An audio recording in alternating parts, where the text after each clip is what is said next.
Bienvenidos aquí a un nuevo programa en Contracultura, en el podcast de Contracultura. Un gusto poder estar con ustedes el día de hoy. Y les tengo una noticia bien importante, porque muchos de ustedes vieron el programa, uno de los últimos, que habla del el Pacto de Princeton.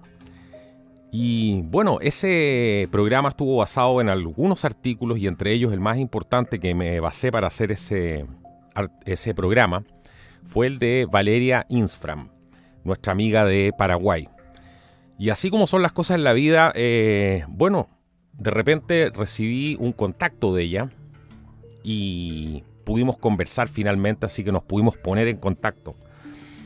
Si no has visto ese video, te invito a ver ese programa. Es un programa muy importante que habla del Pacto de Princeton y estoy seguro que te van a calzar muchas piezas o por lo menos vas a poder abrirte a descubrir una realidad a lo mejor diferente que te va a permitir unir algunas de las piezas del puzzle.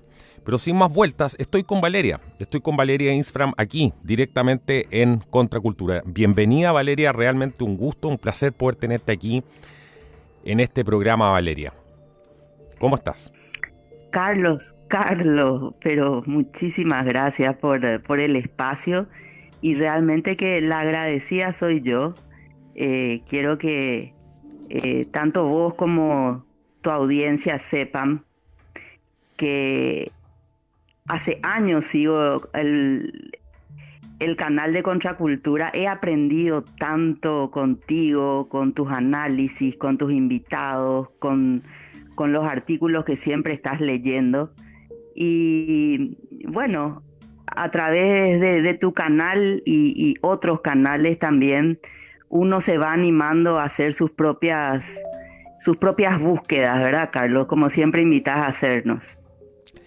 Exactamente, bueno, esa es la idea. Y en el programa del día de hoy me gustaría profundizar en el tema del Pacto de Princeton. ¿Cómo llegaste tú a descubrir esta información? ¿Qué fue lo que cambió antes y después, una vez que supiste esto? Y para poner esto en pequeño contexto, todo esto tiene que ver con el Foro de Sao Paulo, de cierta manera, y también de las intervenciones que ha habido en América Latina durante muchos años. Y esto no son solamente intervenciones que se han hecho por parte de Estados Unidos y organismos de inteligencia. También ha estado presente la Unión Soviética, que es un tema que no hemos tocado en profundidad, pero también vamos a entrar probablemente en algunos de los próximos programas a ver esto.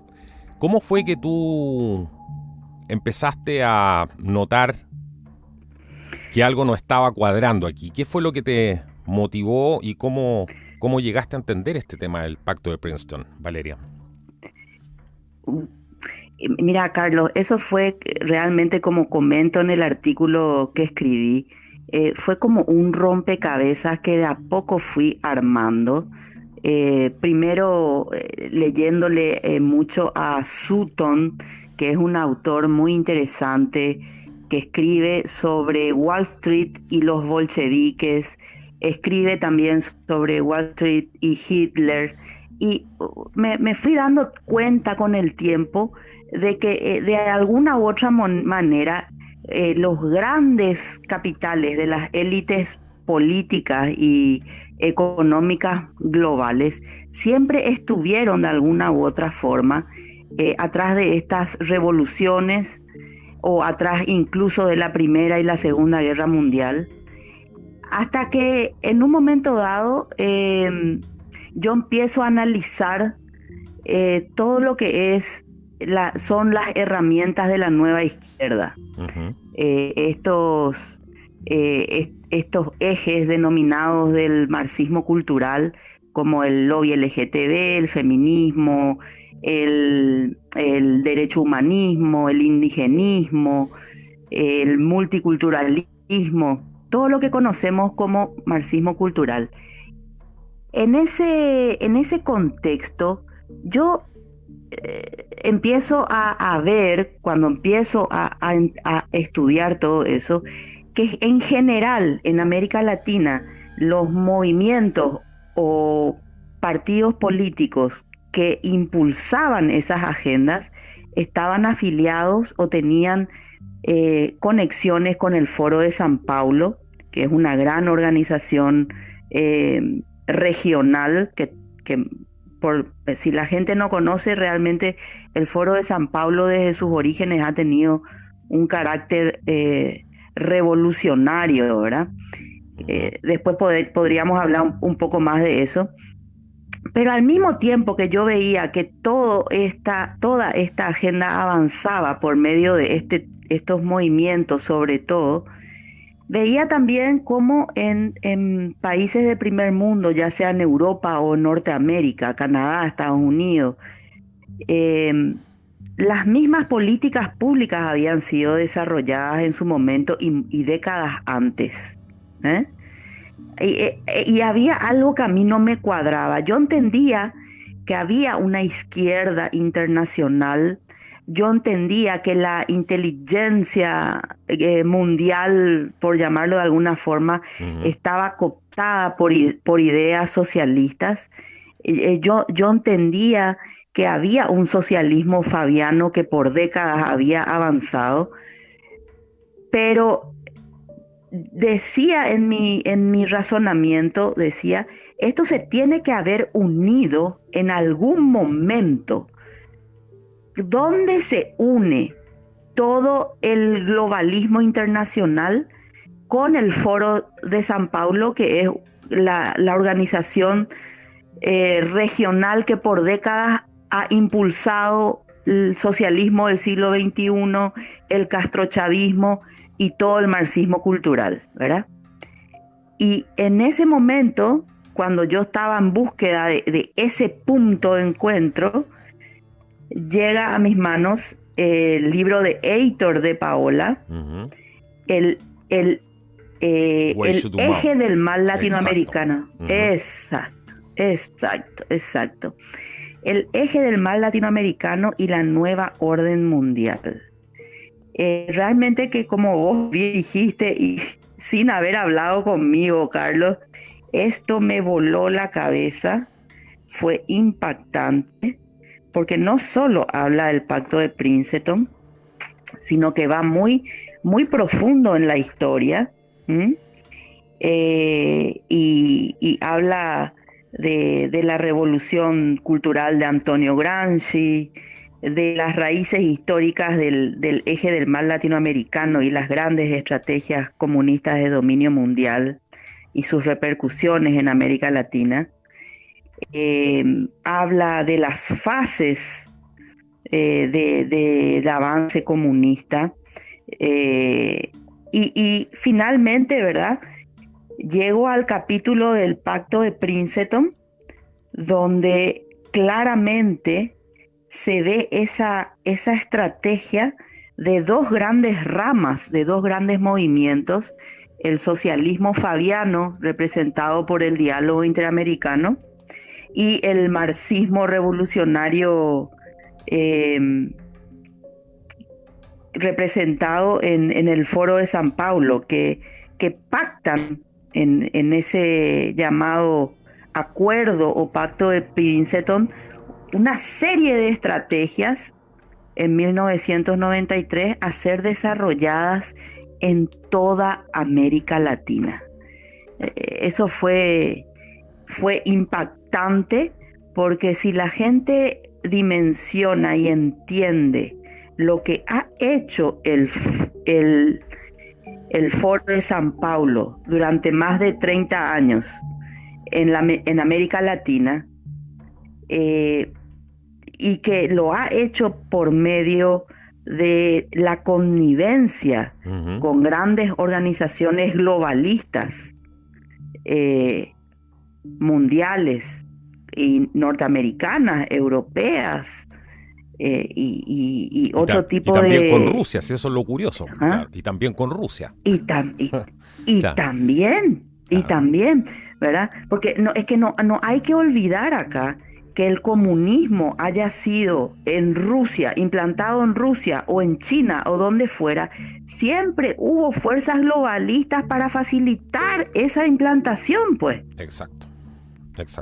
Bueno, eso está documentadísimo. Lo que pasa es que, claro, hay gente que todavía no quiere abrir los ojos a esa realidad, pero es algo que está tremendamente documentado. Hemos hecho algunos programas de eso, pero vamos a profundizar también. Eso que dices tú es clave, porque parece ser que al más alto nivel todas las fuerzas trabajan en conjunto y le hacen creer a la gente que hay más de un bando y cosas así, y las mantienen distraídas y divididas.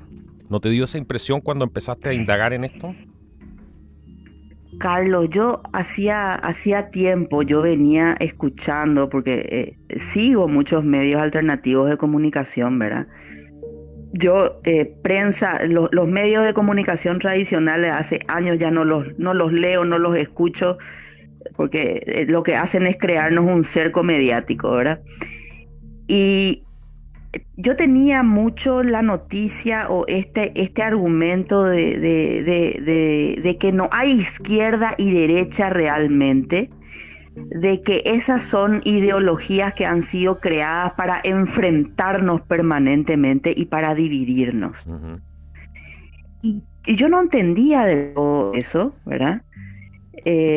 Pero cuando empiezo a profundizar en el Pacto de Princeton, cuando empiezo a entender que siempre el comunismo ha sido el gran negocio de las grandes élites políticas y económicas internacionales para valerse de los recursos de grandes potencias. Imagínate, Carlos, el primer banco que se asienta en la Unión Soviética es el Citibank. Exacto, exacto. ¿Ah? Por dar algunos ejemplos. Entonces, el comunismo es un gran negocio genocida, liberticida, de los mismos que hoy, en el año De los mismos que se 2022, dicen nos anticomunistas. flagelan. Es lo mismo que se dicen anticomunistas, pero que realmente son socialistas fabianos y lo han sido siempre y de esa forma han avanzado, ¿verdad? Uh-huh. Entonces sí, yo estoy de acuerdo hoy día finalmente, después de mucha lectura y de mucho análisis, que esto de la izquierda y la derecha ha sido creado para enfrentarnos y para no ver realmente quiénes manejan los hilos desde arriba. Exacto, exacto. Bueno, y está todo el componente antinatural, ¿cierto?, de toda esta agenda, porque si tú profundizas en esto te das cuenta que hay siempre un factor en común, hay un odio profundo por la creación, por la naturaleza humana, a tal punto que van en contra de ella, atentan contra la vida misma, y no solamente contra la vida de las personas, sino que ya entramos a otro nivel donde se atenta contra la naturaleza humana en sí, todo lo que significa incluso su relación con la tierra. Y esto es algo recurrente, que mucha gente ni siquiera se pregunta. ¿No te llama la atención todo ese tipo de cosas profundas? Porque aquí hemos llegado a la conclusión hace mucho tiempo, y muchas personas, esto no es de este canal, pero de que estamos frente a un culto aquí. Un culto que odia profundamente la vida humana como tal y la creación como tal. Totalmente. Y yo también lo que he podido ver es que cada vez que un proyecto totalitario Uh-huh. se ha impuesto, por lo menos en el siglo XX, por lo menos en el siglo XX, y por qué no, más atrás, obviamente, ¿verdad? La Revolución Francesa misma fue también un proyecto con raíces comunes con todo lo que vemos hoy día, Exacto, exacto. ¿verdad?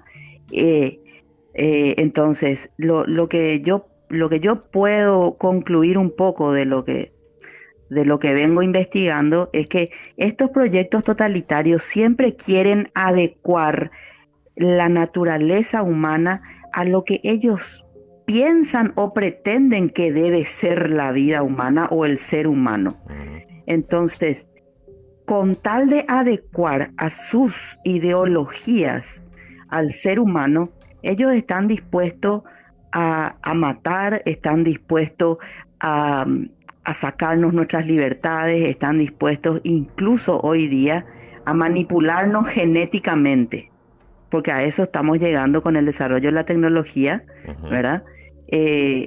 Estamos siendo incluso manipulados genéticamente, se niega tanto la naturaleza humana y esa imagen y semejanza que tiene el ser humano a Dios, se niega tanto esto, que hoy día ya por medio de la tecnología, dejando de lado totalmente la ética, estamos en riesgo de ser manipulados hasta genéticamente, ¿verdad? Ya no ser esa creación original, sino que ser transhumano. Estamos a un paso del transhumanismo, que finalmente es la gran filosofía subyacente detrás de la Agenda 2030. Exactamente. Bueno, de eso se trata el gran reinicio de alguna manera, ¿cierto? Toda esta agenda que tiene como objetivo, para las personas que no saben lo que es bueno, la cuarta revolución que está promoviendo un grupo de tecnócratas, ¿cierto? Desde varios escenarios en realidad, pero en general desde Europa, cuyo representante, su voz parlante, digamos, es el señor Klaus Schwab, y ellos proponen una nueva revolución industrial. Dicen que esta va a ser la cuarta, pero es una revolución industrial donde no tendrás nada y serás feliz. Y ellos dicen eso, lo dicen abiertamente, y pretenden hacer una serie de cosas desde encerrar a la gente por las políticas del cambio climático, acabar con la agricultura, con la libertad de expresión también de las personas, con los automóviles. Ahora, no sé si escuchaste la última noticia de que ahora iban detrás de los automóviles. Bueno, eso ya lo habíamos anunciado antes acá, pero parecía todo tan lejano. Y ahora han tenido la gran oportunidad de hacer esto, y por supuesto hay una guerra también contra los combustibles fósiles y todo, y están declarando abiertamente que los humanos ya son obsoletos porque van a ser reemplazados por la tecnología, y por lo tanto sus sueños, su futuro, su libertad no importan. Lo que importa es llevar a cabo esta revolución, cueste lo que cueste. Y eso es lo que hablábamos, es la esencia misma, hay una profunda esencia antihumana, y porque están hablando desde ya que el ser humano queda obsoleto y ellos pasarían a ser estos nuevos dioses, ¿cierto? Estos creadores de esta nueva raza, esta fusión entre el hombre y la máquina. Eso, tal cual. El transhumanismo finalmente, y la famosa cuarta revolución industrial, es la fusión entre el ser humano y con el ser humano y la tecnología, ¿verdad? Fusionarnos para potenciar nuestras habilidades y para potenciar nuestras capacidades humanas con la tecnología.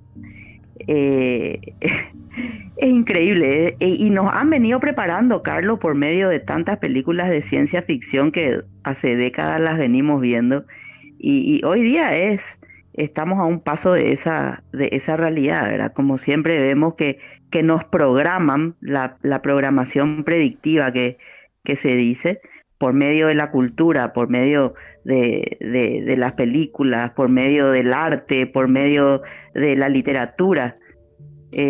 Siempre van preparando a la humanidad para hacer estos pasos increíbles, pero que están frente a nuestros ojos en la realidad misma.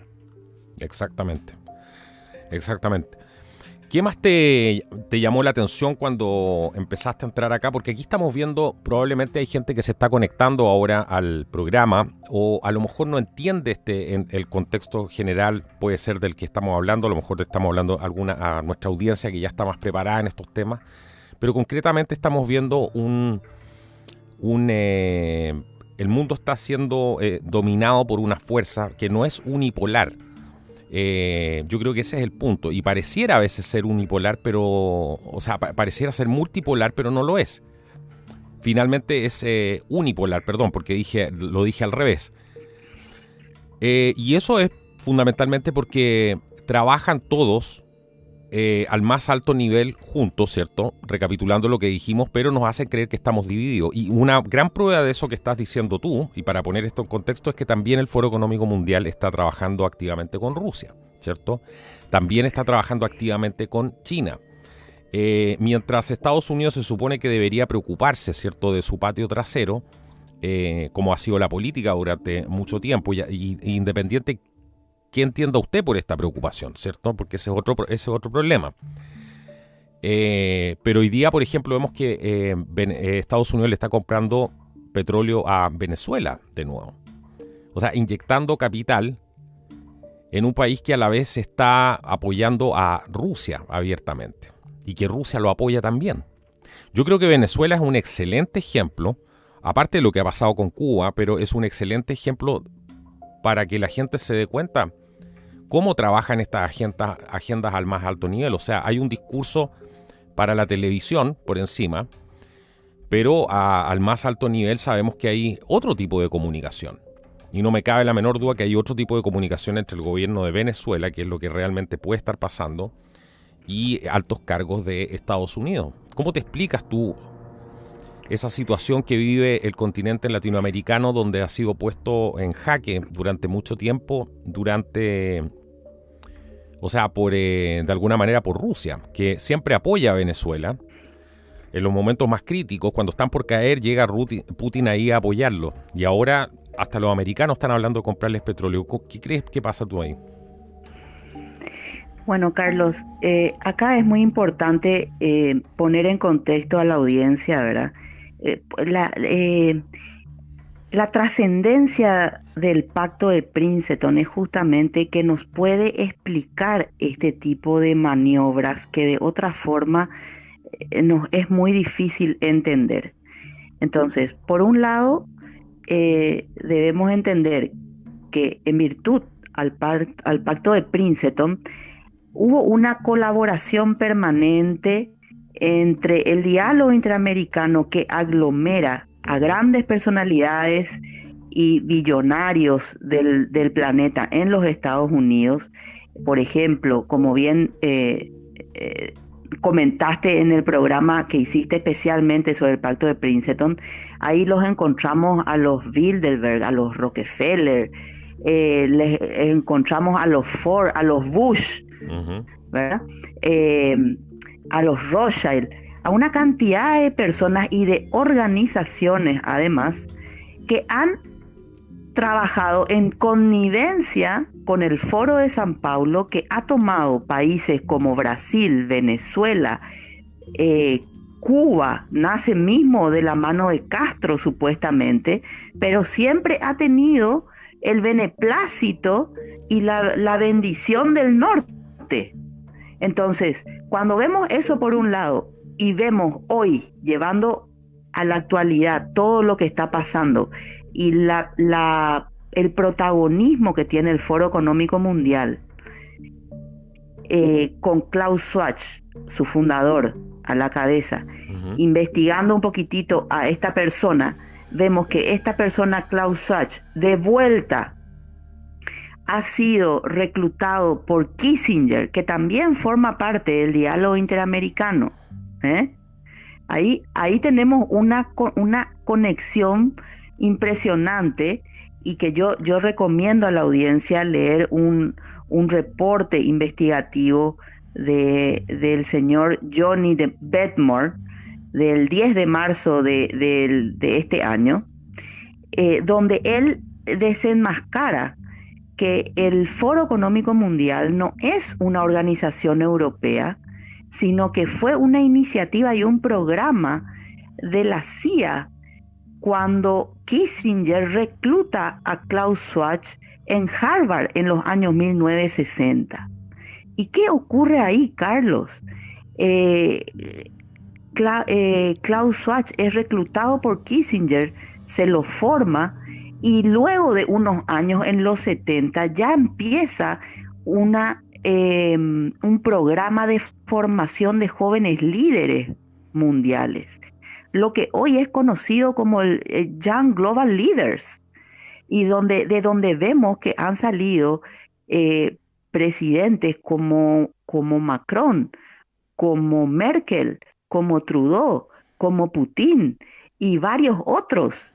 Y hoy mismo, si cada uno busca en sus países personas que han pasado por esa escuela de líderes, Young Global Leaders del Foro Económico Mundial, vamos a ver que acá en mi país, por ejemplo, hay personas que están pujando por la presidencia de la República y que han sido formados por ese programa de liderazgo del Foro Económico Mundial.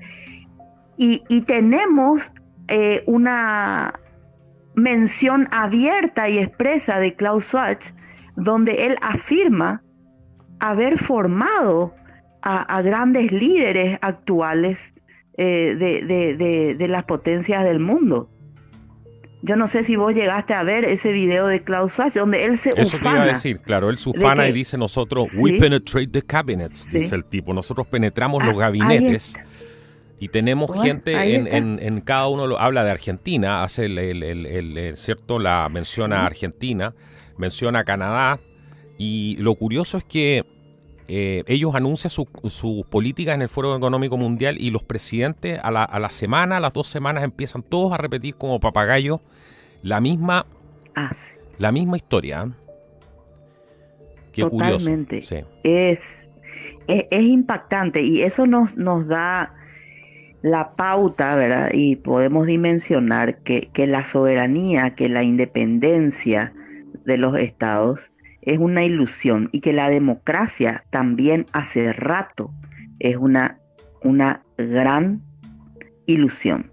Ya no es tal. El sistema democrático en la mayoría de los países y sobre todo después de lo que pasó en las últimas elecciones de los Estados Unidos, ya podemos decir de que el voto popular a nadie le interesa. La voluntad soberana del pueblo a nadie le interesa. Es un eslogan para los incautos. No les interesa. Nomás. Claro, no en lo más mínimo. Bueno, pero si ellos hablan abiertamente que no importa tu voluntad, pues si eso lo dice Harari, que es uno de las mentes, ¿cierto?, del Foro Económico Mundial. Y él dice abiertamente en videos que cuando la gente los ve no puede creer lo que está viendo ahí, porque no pasamos durante mucho tiempo. Mucha gente pensó a lo mejor que este era un mundo donde este tipo de cosas no se podían decir, o que la gente había madurado algo con la historia. Pero él dice abiertamente que los seres humanos están obsoletos y que no importan tus sentimientos, no importan tus decisiones personales, que todo eso va a pasar a un segundo plano. Pero al mismo tiempo ellos te dicen que hay que hacer todo esto para fortalecer la democracia. ¿Cómo va a haber democracia si no les interesa lo que tú piensas, lo que tú sientes? Claro, hay dos cosas, Carlos. Y importantísimo hacer mención. Harari afirma que el libre albedrío ya no existirá. El libre albedrío se acabó. Punto 1. Punto 2. Lo que nosotros tenemos que terminar de entender es que ellos utilizan un lenguaje orwelliano. ¿Qué quiere decir? Que todo lo que dicen, o sea, cuando te hablan de libertad, cuando te hablan de democracia, te están hablando absolutamente de lo contrario. Exacto. La manipulación del lenguaje ha llegado a tal punto que vos, cuando lees sus programas, sus planes, sus políticas públicas, cuando te dicen que se busca el progreso, la libertad y la democracia, tenés que inmediatamente saber que te están diciendo lo contrario, porque son las recetas perfectas para llevarte a la miseria y al totalitarismo directamente. Claro. Claro, totalmente. Eso es lo que nosotros no terminamos de entender. ¿Por qué? Porque nuestra civilización está basada en la buena fe y está basada en los principios de la verdad, de la libertad, de la transparencia, ¿verdad? Esos son los principios, algunos de los principios de la civilización occidental. Entonces a nosotros no nos entra en la cabeza que ellos se puedan manejar manipulando el lenguaje y basándose en mentiras permanentemente. Exactamente. Bueno, todo esto es parte, y ahí tenemos en el estrato, ¿cierto?, más callejero, si lo queremos llamar, a todos estos revolucionarios fabricados finalmente, ¿cierto? Que en el fondo trabajan para las políticas del Foro Económico Mundial. Me refiero al aborto, al tema de la ideología de género, ¿cierto? Al tema de hacer esta transición alimenticia, utilizando el veganismo y otro tipo de cosas, que no tengo nada contra los veganos, pero distinto es que hay un grupo de personas que le quiere imponer a otro cómo debe comportarse, ¿cierto? Y además está recibiendo financiamiento para hacer eso. Eso ya no, de orgánico no tiene nada y de decisión personal tampoco. Y así, y con el tema del cambio climático y todo este tipo de... Entonces tenemos esos revolucionarios fabricados que también se fabricaron durante la Revolución Rusa, muchos de ellos eran revolucionarios de habla rusa que fueron entrenados en Nueva York, fueron enviados después a distribuir panfletos incluso entre prisioneros y adoctrinarlos dentro ya de Rusia para que se rebelaran contra su propio gobierno. ¿Quién estaba ahí, por ejemplo? Volvemos a lo mismo, Valeria. Jacob Schiff, por ejemplo, Sí. él dirigía la firma de inversiones, esta firma en Nueva York, Kuhn Loeb Company. Él fue uno de los principales patrocinadores de la revolución bolchevique. Y habían unos los diarios de la época, esto fue tan escandaloso dentro de Nueva York, lo que pasa que obviamente la gente no se acuerda de esos periodos y muchas cosas están olvidadas, pero dentro de los diarios de Nueva York habían caricaturas de Marx pidiendo dinero ahí, ¿cierto? Y se burlaban. Eso es un hecho histórico. Eso es un hecho histórico, claro. Entonces, ¿de dónde viene todo esto? Esto no es un invento. Lo que pasa es que hay que revisar la documentación. Ahora, ¿crees tú? Te quiero llevar a ese punto porque ¿crees tú que queremos creer lo que queremos creer de repente, que no nos conviene? Yo te digo, da lo mismo la ideología que uno tenga, pero ¿crees que uno está tratando a veces de tratar de afirmar ese sesgo de confirmación de alguna manera que uno tiene? Ya sea uno más cargado a la izquierda o a la derecha, pero creer lo que uno quiere creer y cerrarse a otro tipo de cosas que parecen completamente sacadas de contexto de una película de ciencia ficción, literalmente. Mira, Carlos, yo creo que el gran desafío que tenemos es superar esa disonancia cognitiva. Uh-huh. Cuando uno por tanto tiempo cree firmemente en algo y además cree mucha gente que está haciendo el activismo político, ya sea desde el lobby LGTB o el feminismo, el indigenismo y todas estas grandes herramientas de la nueva izquierda. Ellos creen que están haciendo algo bueno, ellos están convencidos, los han convencido de que esa es la vía correcta para hacer un bien a la humanidad. Uh-huh. Entonces, tenemos lo que se llama la disonancia cognitiva, cuando vos no podés andar atrás sobre tus pasos para poder rectificar un rumbo. Es un proceso psicológico que nos impide reconocer un error, pero que yo creo que hay que trabajar intensamente por comunicar este tipo de información, porque cuando damos a conocer realmente la historia atrás del relato, ¿verdad? Con fundamentos, con documentos, entonces a la gente le damos la oportunidad de que vayan haciendo un análisis de lo que está pasando realmente.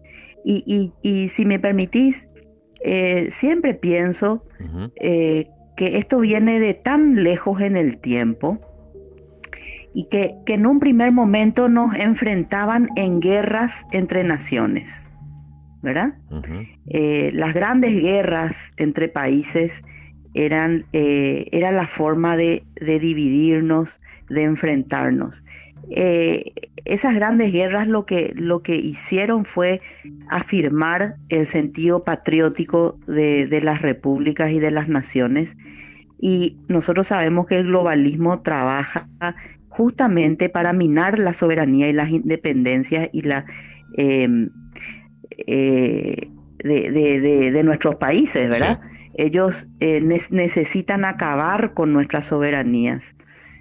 Entonces, idearon de una forma tan brillante pero maquiavélica esta receta para enfrentarnos entre connacionales, dividiéndonos en grupos sociales. Entonces nos están enfrentando mujeres contra hombres, adultos versus niños, gente de color o indígenas contra blancos, los productores del campo contra los ambientalistas, y así la lista suma y sigue, y es un enfrentamiento absolutamente ficticio y muy bien financiado, se sostiene por la financiación que existe y por todos estos programas de adoctrinamiento desde la infancia que nos están metiendo en nuestros sistemas educativos, ¿verdad? Ujú. Entonces, vamos tomando partido por uno y otro bando y nuestro tejido social, nuestras sociedades se van atomizando, se van enfrentando y finalmente nos vamos deconstruyendo socialmente. Y no hay un solo país que cuando su sociedad está enfrentada, es como que nos atacamos a nosotros mismos, unos a otros. Paraguayos enfrentados unos a otros, chilenos enfrentados unos con otros. Y eso se repite en todas partes.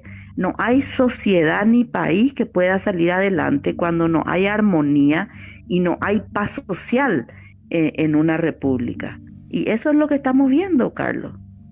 Y esa es la receta perfecta que han encontrado para poner en práctica el antiguo refrán: divide y vencerás, o divide e imperarás. Exactamente. Exactamente, perdón, lo que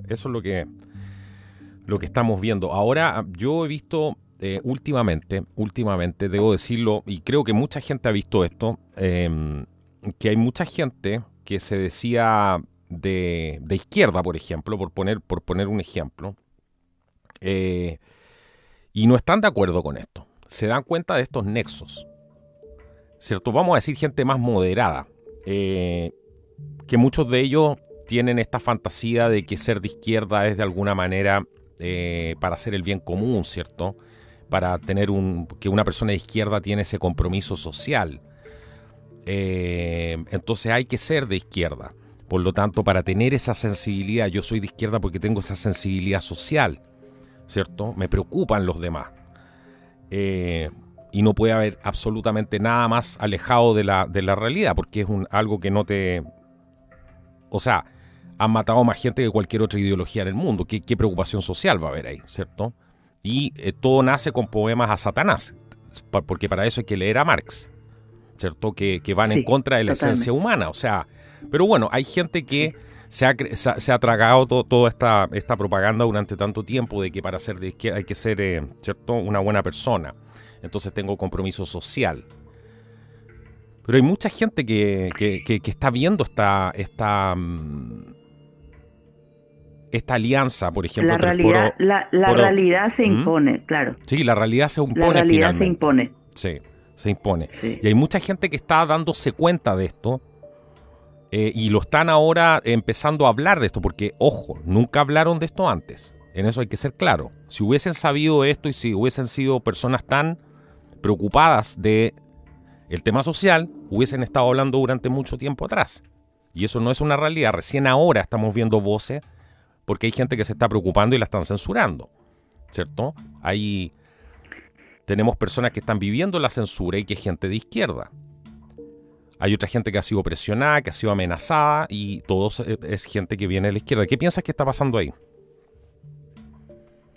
Bueno, lo que pasa es que esto está llegando a puntos tan extremos, Carlos.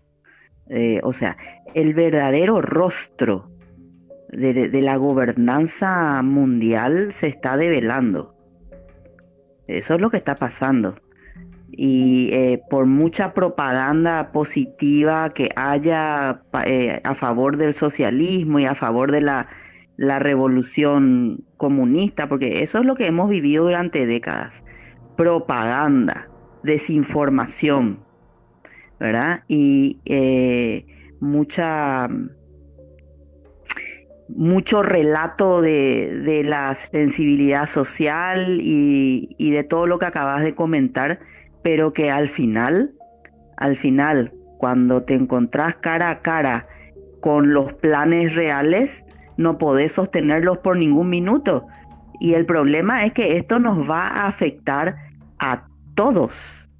Entonces la gente finalmente, lastimosamente, probablemente muy tarde, pero finalmente se está dando cuenta del proyecto totalitario y liberticida que tienen entre manos.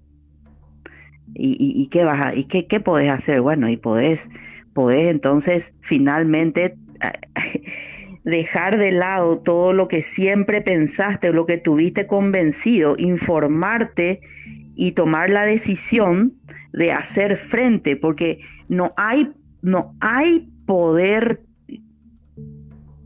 tan grande que pueda imponerse cuando la gente tiene realmente la convicción de hacerle frente. Exacto.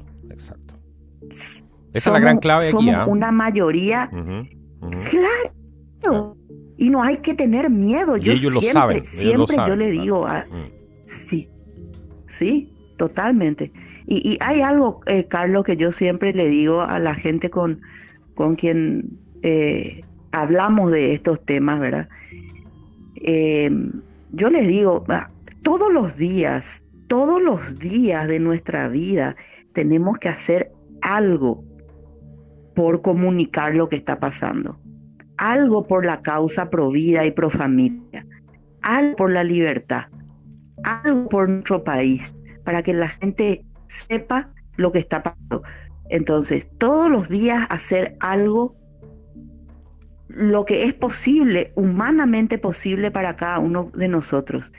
Pero el resto, Carlos, el resto en manos de Dios, porque nosotros no podemos todo, y nuestra convicción en que hay un ser superior, no importa de qué religión seas, que está siempre ahí. Esa es la fe que mueve montañas, y de decir, confiamos, y lo que nosotros ya no podemos, nuestra fuerza ya no nos da, en manos de Dios. Y esa es una tranquilidad que te da de poder tener la mente clara, de no desesperarse nunca, por más mala que esté la situación. No es fácil. Hay mucha angustia, hay mucho miedo, pero no hay que desesperar. Un día a la vez, es un día a la vez. Eso es tal cual, lo que tú describes es una radiografía de lo que estamos viviendo, y además yo creo que te metiste en los sentimientos, en los corazones de muchas personas, incluido el mío. Hay mucha gente, estamos cansados. A veces uno se levanta y dice, bueno, ¿y cómo lo hago para seguir? Para poner el play y grabar un programa si tenemos todo en contra, ¿cierto? Si no es una cosa, es la otra. O te atacan económicamente, o tienes el problema que no puedes comunicar, o empiezan con estas leyes para irse en contra de los comunicadores, de las personas. Pero tú lo has dicho, esa es la clave. Uno vence, supera los obstáculos haciendo otro esfuerzo. Y cruzando esa ventanita, ese puente todos los días, abriendo esa puerta todos los días, y no dejar de hacerlo. Creo que esa es la clave, para que no haya un único discurso, porque aquí lo que se está intentando instalar es, por supuesto, es un único discurso, como siempre lo han hecho los sistemas totalitarios. Entonces, en la medida que se instale ese único discurso, ahí estamos perdidos. Pero mientras más gente hable, mientras más gente se atreva a hablar, ¿cierto?, a salir, y eso es lo que está pasando hoy día. Hoy día hay mucha gente desconocida que nosotros no veíamos hace un par de años atrás. Y esa gente está hablando, está subiendo un video a TikTok, donde sea que sea, o está hablando con sus vecinos, o está saliendo a la calle, está haciendo su activismo personal de alguna manera. Es que es tal cual, es increíble cómo la gente ha roto sus propias barreras y se ha puesto a ser de comunicador social, ¿verdad? Cosa que jamás, a mí me pasa eso personalmente. Se me han abierto puertas Ujú. eh, de poder conducir programas en televisión local acá en mi país. Yo nunca he estado en televisión, nunca he hecho un programa de radio. Claro. Y de repente se me abren las puertas y yo digo, ¿verdad? No estoy preparada, pero las circunstancias me obligan a no dar la espalda a una oportunidad y hacer mi mejor esfuerzo para poder romper, porque es este cerco mediático de desinformación permanente el que nos ha mantenido ciegos toda nuestra vida, Carlos. Mm. Entonces, no hay que tener miedo y hay que hablar todos los días y hay que hacer reuniones y hay que seguir adelante, sin duda, sin duda. Y yo por eso valoro y agradezco tanto los canales como el tuyo y varios otros que sigo con tanto gusto porque me nutro de información y de información veraz, porque es la información que se condice con la realidad de lo que está pasando, ¿verdad? Mucha gente puede decir, pero ¿qué? En YouTube está lleno de charlatanes, lleno de gente que dice cualquier cosa, eso, ¿cómo ¿cómo no vas a leer el New York Times o El Imagi- País de España o Imagínate que nuestro si, país? si Imagínate. claro, imagínate si es así en YouTube como será en el mainstream media. Pues, claro. Bueno, ¿verdad? Entonces, como te digo, los espacios que ustedes en canales serios, porque yo tengo a Contracultura reputado como uno de los canales más serios, más documentados, fundamentan los argumentos. Los entrevistados son de primera categoría, profesionales, gente con conocimiento acabado de lo que está ocurriendo y expertos en sus materias, que nos dan luz permanentemente y nos dan herramientas para poder rebatir ese discurso único que nos quieren imponer desde el mainstream o desde los medios tradicionales de comunicación, ¿verdad? Mm. Entonces, jamás decaer, Carlos, el trabajo que estás haciendo vos, como tantos otros en YouTube, es lo que nos está dando a nosotros la oportunidad de entender lo que pasa. Y eso es de una trascendencia tan importante, porque si nosotros no entendemos lo que está pasando en el mundo, jamás vamos a poder tener un diagnóstico. Y sin diagnóstico jamás se puede programar o crear una estrategia para la solución. Es imposible, exactamente. Es imposible. ¿Cómo vas a tratar una enfermedad si no sabes cuál es la enfermedad que estás teniendo? Entonces, el diagnóstico que ustedes nos están dando es fundamental para gente como yo, Carlos, yo soy una simple madre de familia que tengo mi profesión, soy abogada, pero nada más que eso. Y sí tengo una sed increíble por la verdad y una curiosidad que me ha llevado a leerme muchísimos libros, me ha llevado a escuchar y a contrastar información de lo que escucho en canales como el tuyo y a través de tu canal y otros varios, escucho los libros que recomiendan y traigo los libros y consigo los libros y leo y entiendo, analizo y bueno, y así fue que después escribí este artículo por el cual vos me estás llamando, ¿verdad? Sí. Que te agradezco inmensamente. No, yo te agradezco a ti porque, bueno, todo ese tipo de cosas es parte de ese trabajo y eso es lo que nos lleva hoy día no solamente a estar conversando acá, sino que yo sé que tus palabras resuenan con la audiencia, resuenan conmigo también. Estamos todos inmersos en ese trabajo, estamos todos inmersos en esta batalla, donde es una batalla tal cual. Y el otro lado sabe también que esta es su última oportunidad. Nosotros también sabemos que esta es nuestra última oportunidad. Pero la diferencia es que nosotros vamos con la verdad. Vamos con la verdad, no tenemos la verdad. Tratamos de ir con la verdad. Y por eso creo que hay que ser humilde y no creerse que uno tiene la verdad, sino que tratar de ir en búsqueda de ella. Claro. Buscar la verdad. Aquí nunca van a encontrar, las personas en este canal no van a encontrar la verdad. Para ustedes encontrar la verdad tienen que seguir a Jesucristo, no a un canal de YouTube, en primer lugar. Pero nosotros sí tratamos de ir y tratar de buscar, de hacer ese ejercicio. Y por lo tanto, como sabemos que esto es serio en ese sentido, no le decimos a la gente que tenemos la verdad, ¿cierto? Arrojarse eso es demasiado, es no entender absolutamente nada. Y aquí nadie tiene una solución para lo que estamos viendo. Como decías tú, uno tiene que hacer su parte y el resto es con la ayuda de Dios. Es así de simple. Sí. Y eso es lo que nos da la fuerza, lo que nos da la voluntad, ¿cierto? Esa voluntad que reside dentro de uno es parte de esa chispa divina. Y eso es lo que justamente están en contra de eso. ¿Sí? Es eso lo que persigue el transhumanismo. Es acabar con eso, claro, con la energía, con la creación, con la energía de la creación. ¿Y para qué? Sin para duda, transformarse en dioses. Original. Lógico, para crear un nuevo hombre, ¿cierto? Un nuevo hombre que antes le parecía abominable a la gente que hablaba de democracia, ¿cierto? Porque hablaban que el fascismo era parte de crear este nuevo orden, ¿cierto? Este nuevo hombre. Pero ahora no dicen nada.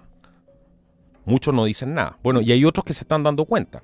Yo veo un despertar impresionante y la pregunta es siempre la misma, ¿estaremos a tiempo o no? Y eso solo Dios lo sabe. Nosotros solamente lo que podemos hacer, creo yo, es nuestra pequeña y humilde parte. Así como tú tienes que transformarte en comunicadora y hacer el trabajo que no están haciendo muchos, porque parte que hayamos llegado a este punto ha sido porque se está censurando gente todos los días y los periodistas se han quedado callados con esto. Ellos pensaban que eran de una clase privilegiada y que no les iba a pasar nada. Bueno, ahora con la convención constitucional que están haciendo en Chile, muchos periodistas se están dando cuenta que lo están censurando, que lo están sacando. Nosotros lo advertimos hace 3 años y dijimos, después van a ir por usted. Y ahora, como decías tú, este es el choque con la realidad, ¿cierto, Valeria? Eso es lo que tú decías antes, que lo explicaste muy bien. Sí. Yo te digo algo, Carlos, no hay que tener miedo y yo jamás voy a creer que esta sea la última oportunidad que tenemos. ¿Por qué, Carlos? Porque los sistemas totalitarios siempre han fracasado una y otra vez. Tarde o temprano caen y tarde o temprano la libertad y la verdadera esencia humana se impone. Entonces no hay que tener miedo y puede ser que caigamos, pero es cuestión de tiempo. Esto no va a imponerse permanentemente. No va a ser posible. Jamás. Yo lo veo muy complicado. Yo lo veo muy complicado porque tú necesitas mantener cierto nivel de control y de orden. Y están llegando al mundo a un desastre total, a un desorden total, que si ellos cruzan ese límite del desorden, porque esto, no nos olvidemos que esto es una demolición controlada, pero esa demolición controlada tiene el objetivo de crear un nuevo sistema, ¿cierto? De utilizar esas bases para poder crear un nuevo sistema.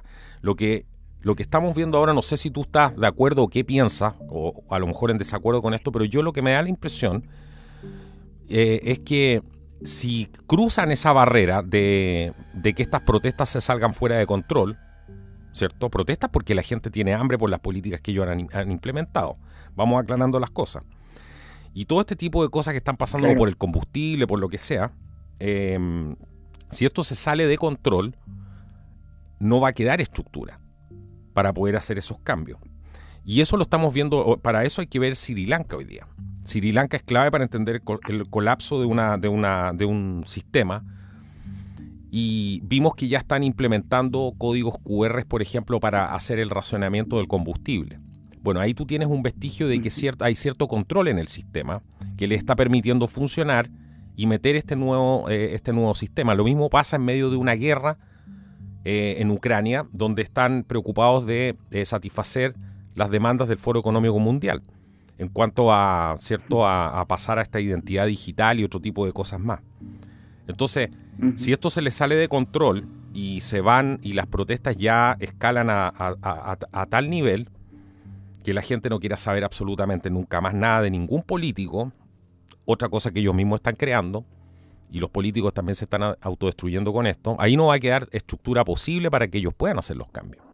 Y ese yo creo que es el escenario más peligroso para ellos y para todos, en realidad, porque ahí ya estamos hablando de anarquía en general, ¿cierto? Claro. Bueno, lo que hay que tener cuidado es que el caos también es una forma de gobernar a la gente, por medio del caos. Y ellos buscan eso, ¿verdad? Pero hay que tener la mente y el espíritu en paz, hacer lo que se deba hacer para prepararse, para prever las situaciones.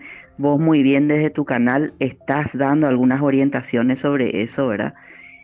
No sabemos cuándo podríamos llegar a ese escenario, pero es un escenario posible. Pero bueno, Carlos, estamos en el día a día y creo que tenemos que seguir haciendo la lucha que estamos haciendo, comunicando, informando y preparándonos para lo peor, pero sin perder las esperanzas. Exactamente. Claro. Exactamente. Sí, no, yo entiendo muy bien tu punto. Y por supuesto, es algo que hay que hacer, hay que prepararse de alguna manera, no hay que dejar que esta ola te pase por encima, ¿cierto? Ahora va a haber muchas personas que están distraídas a lo que está pasando y esa siempre, históricamente, es la gente que más mal lo ha pasado, ¿cierto? Porque creen que todo va a seguir siendo normal, que no van a amanecer siempre bajo el mismo sol, y el curso de la historia muestra que las cosas no son siempre así. Así que ese es un punto que no es menor. Valeria, hay algo que yo no te haya preguntado, porque en realidad esto ha sido una conversación entre amigos. Empezamos hablando de este tema del pacto de Princeton y terminamos, bueno, viendo una serie de cosas más. ¿Hay algo que no te haya preguntado, alguna parte donde no te haya llevado yo al tema que te gustaría hablar, algo que te esté dando vuelta? Mira, Carlos, yo realmente creo que fue muy linda la conversación. Me siento realmente muy distinguida por tu parte de que primero hayas leído un artículo mío que jamás pensé realmente que iba a tener el impacto que tuvo. Te quiero comentar que me ha llamado cuando se publicó. Yo lo presenté para un instituto en Colombia de investigación social, el Instituto de Investigación Social de Colombia, Social Investigation. Eso fue en agosto del año pasado, pero después de repente se empezó a viralizar por todas partes y en enero de este año recibí llamados de Colombia, llamados de Bolivia, llamados de Chile mismo incluso, y me quedé sorprendida, ¿verdad? De cómo cuando uno da en el blanco el impacto que puede tener, ¿verdad? Y bueno, ahora estamos acá hablando de todo esto como amigos realmente, que como te conté cuando hablamos hace unos días que nos conocimos por teléfono. Te conté que te sigo hace tanto tiempo y que para mí fue algo realmente muy satisfactorio que hayas leído un artículo mío en el programa, y espero que haya servido y que haya aportado un poquitito para seguir entendiendo lo que nos pasa, ¿verdad? Y bueno, podemos seguir hablando, hay tantas cosas de qué hablar en otro programa, Carlos. para entrar a desmenuzar más las implicancias del pacto de Princeton, yo con mucho gusto estoy a disposición y podemos mostrar a la audiencia de una forma mucho más articulada y organizada cómo todo se vincula y se encadena, ¿verdad? Cómo las principales organizaciones globalistas han estado siempre operando. Por ejemplo, el Council on Foreign Relations, la Trilateral Commission, el Diálogo Interamericano, son solo algunas organizaciones globalistas que hace décadas avanzan, y que no hay que dejar de mencionar también a las grandes ONGs o organismos no gubernamentales globalistas que han sido durante todo este tiempo los brazos largos del globalismo. De la hidra. Que han impulsado todas estas agendas que han hecho un grave daño a nuestras sociedades. De una criminalidad sin límites, porque nosotros vemos los resultados en países como Cuba y como Venezuela, absolutamente empobrecidos, absolutamente miserables, donde el éxodo de ciudadanos de esos países han llenado Latinoamérica y otras latitudes de gente que sale desesperada porque sus países están desahuciados, Carlos. Y ese es el modelo. Ese es el modelo global. Esos países han sido pruebas probetas del proyecto global. Y eso es lo que la gente tiene que entender.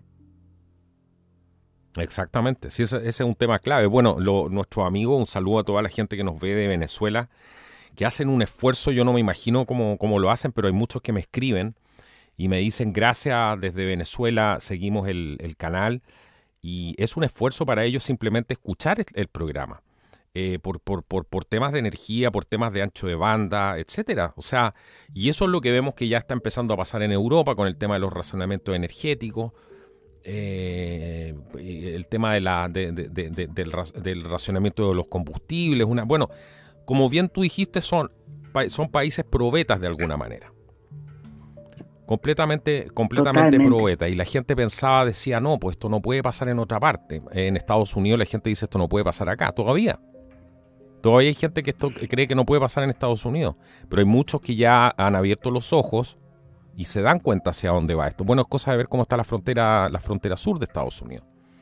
Es cosa de ver cómo está la frontera norte de Chile, donde ahora los carteles se están haciendo con el control. Y era lo mismo que pasa hasta el día de hoy en la frontera sur de Estados Unidos, frontera norte de México. Un saludo para toda la gente que nos ve de México también.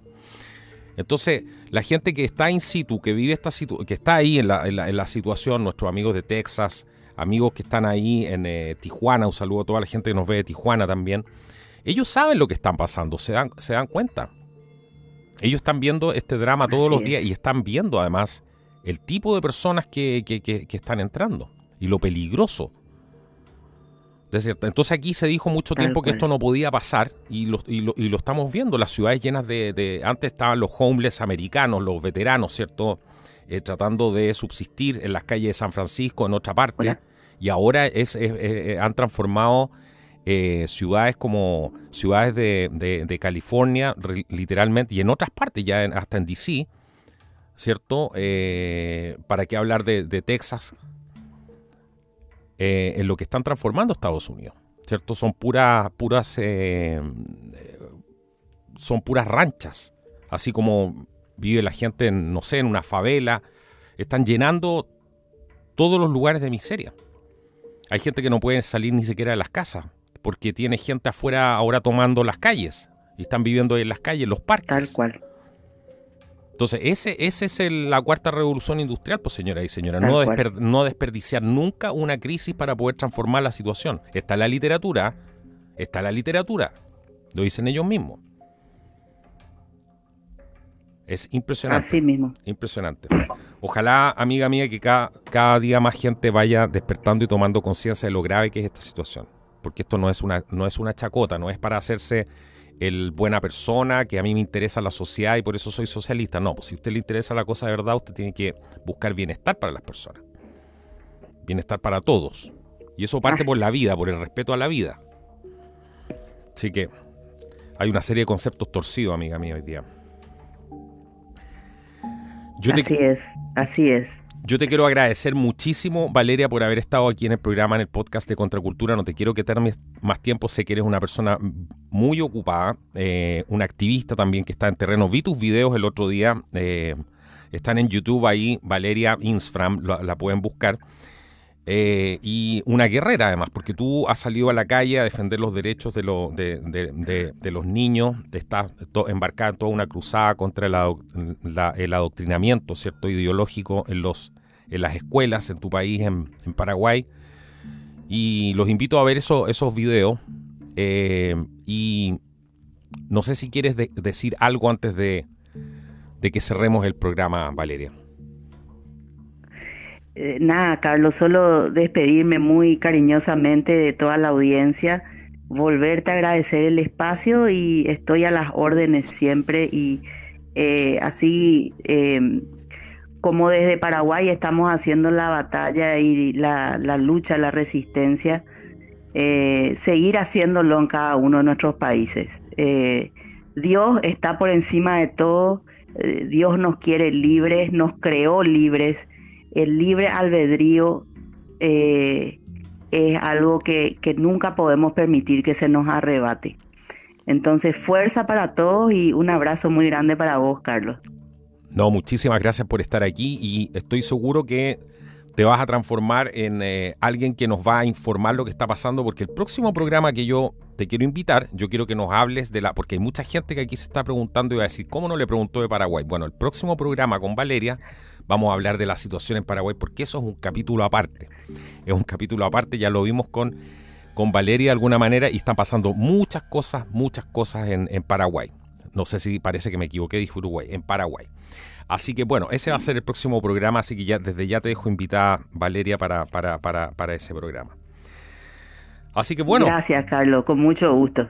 Genial. Así que bueno, este ha sido otro programa aquí en el podcast de Contracultura. Les recuerdo que ustedes pueden compartir esta información, nos pueden buscar.